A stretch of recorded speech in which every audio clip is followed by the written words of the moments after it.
Hey YouTube, what's going on? ZeroMagnumX here. Welcome to another Cardfight clan discussion.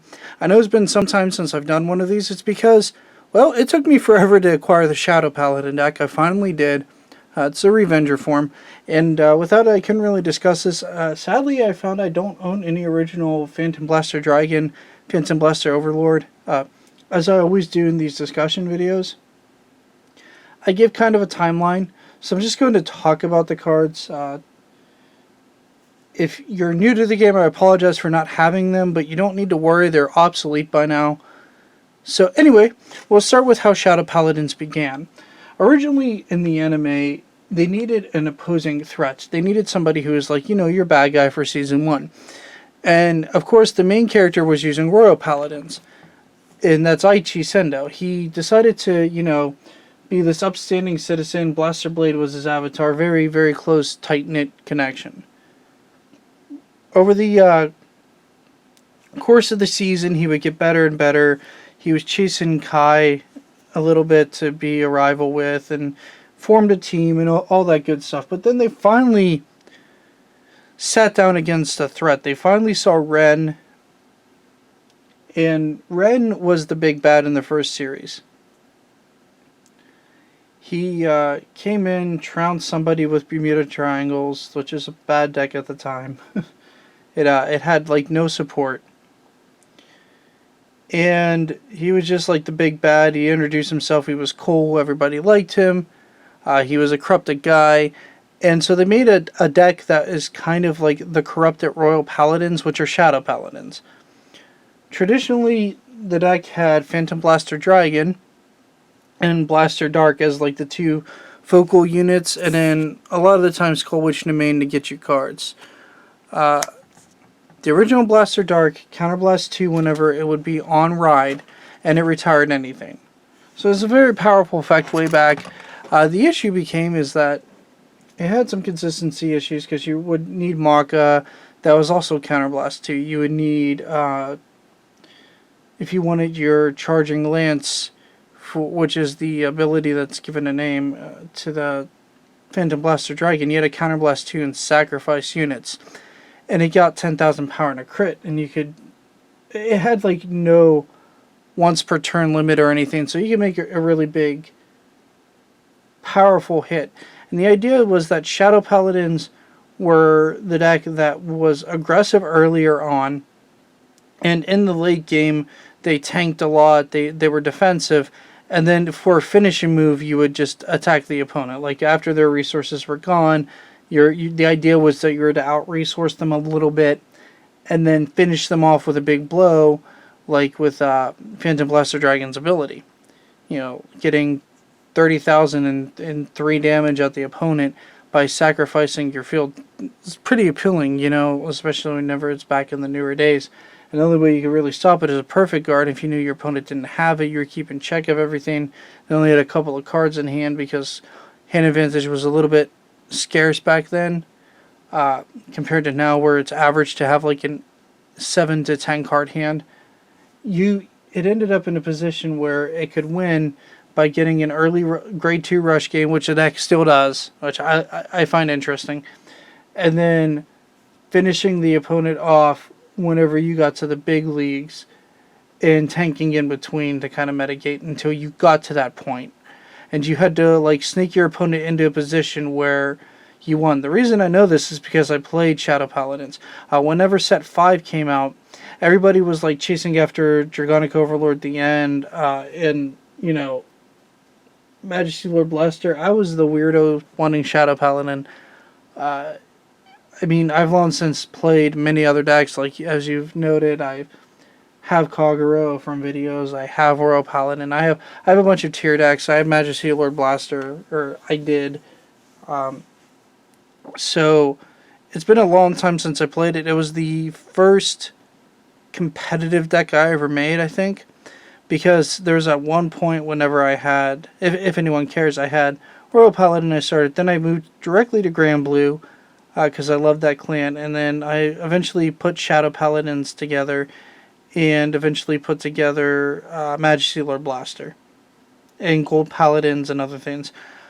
As time went on, though, the Shadow Paladin kind of fell off because, speaking of Gold Paladins, in the second season, everything vanished. Everything went away.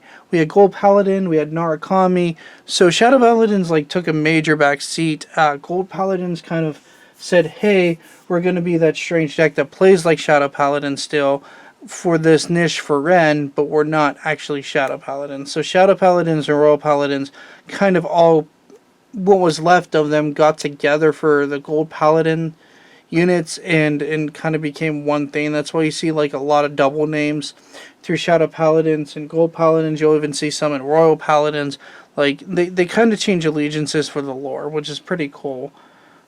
Even like Shadow Paladins become Royal Paladins, and it's just a big mishmash of like different alliances and things. Like that's why you'll see like Blaster Javelin be a Shadow Paladin unit and Vanguard versus the Leader coming out. It's like a grade 2.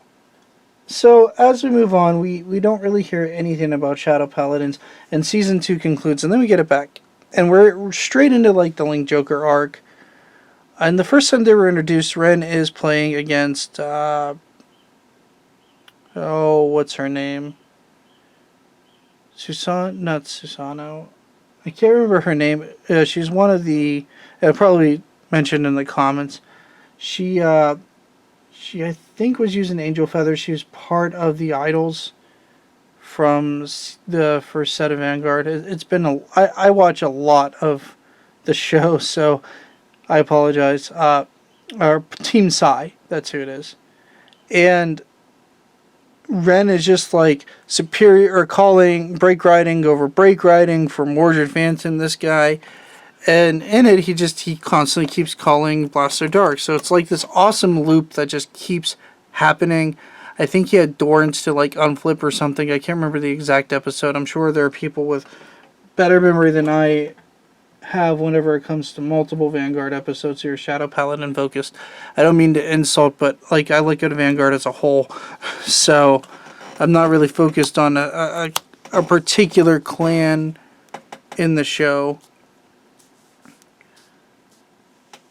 And so everybody was like losing their minds when this was going on. They're like, "Holy smokes! Oh my gosh, Shadow Paladins are back!" And we move into like Raging Form Dragon and with Shadow Paladins, and they're back. We have a meta of Descendant and Raging Form essentially. I think you could play Link Joker at the time, but it was weaker if I'm not mistaken. I think it was Chaos Breaker, Revenger, or Raging Form Dragon and Descendant. Sorry about that. My phone buzzed. And for a while, Raging Form, Descendant battled in a lot of top spots. Once in a while, Chaos Breaker would make it up there. But Raging Form was a persona standing Vanguard where you had to like re-ride him, so he essentially had to be in hand to stand him back up, which is pretty neat. And on top of Break Ride, there was a lot of pressure. And then we get a real treat. We get Legion. And we get introduced to this guy almost immediately after Raging Form for the next strategy, if you will. And from that point on, Shadow Paladins have just kind of been on the climb up the ladder. Right now, they're arguably the best deck.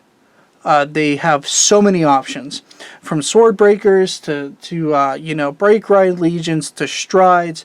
The deck is just getting like everything now. It's why it's expensive. It's why it's powerful. It's why you see so many lists just topping with Shadow Paladin, topping with Shadow Paladin. You once in a while will see Strides like Blaster Dark Diablo here and Declared Sword, which I also do not own. And over time, and whenever we got Legion in this, we also got like Witches too. The reason I'm not really mentioning them is because they're really, really cool type, but they don't function like the regular Shadow Paladin deck originally mentioned. In fact, what they do, just as a side note, they manipulate the field for the opponent. So I akin them no more like Gear Chronicle or Kagero and Narukami. They're directly messing with the opponent's field in a big way, and they're trying to consistently do it. So they're like an offbeat, neat Shadow Paladin clan, but or subtype to Shadow Paladins. I don't believe they're a true Shadow Paladin clan in the way it's supposed to behave. It weakens the opponent instead of being tanky and defensive. So in a roundabout way, by weakening the opponent, it calls grade zeros over zones that they have occupied. So as a result, it retires the unit that's there and gives them a weaker unit. So it weakens the opponent in the late game, which makes it easier to tank, but it still isn't how like true Shadow Paladins work. So I just wanted to, sorry, that was just a little tangent, just because they do get an honorable mention, because witches are pretty cool, but they're not akin to regular Shadow Paladin style. That's why I really didn't include them a lot in this video.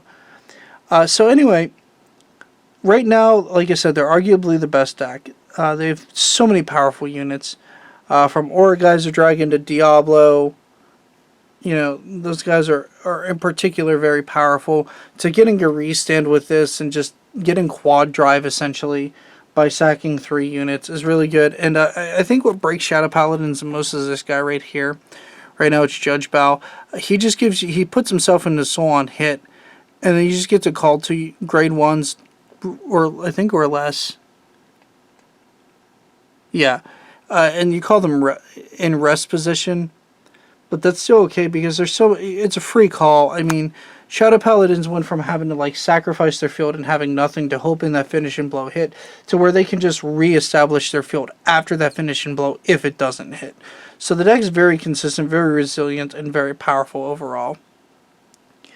So if you're looking for one of the best decks in the format and you have a good wallet, the value of this deck is around $400. Not what you see here, but the entirety of the deck.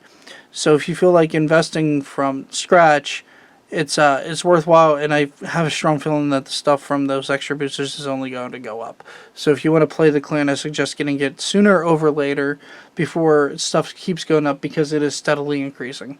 Alright YouTube, I hope you enjoyed this Cardfight clan discussion video.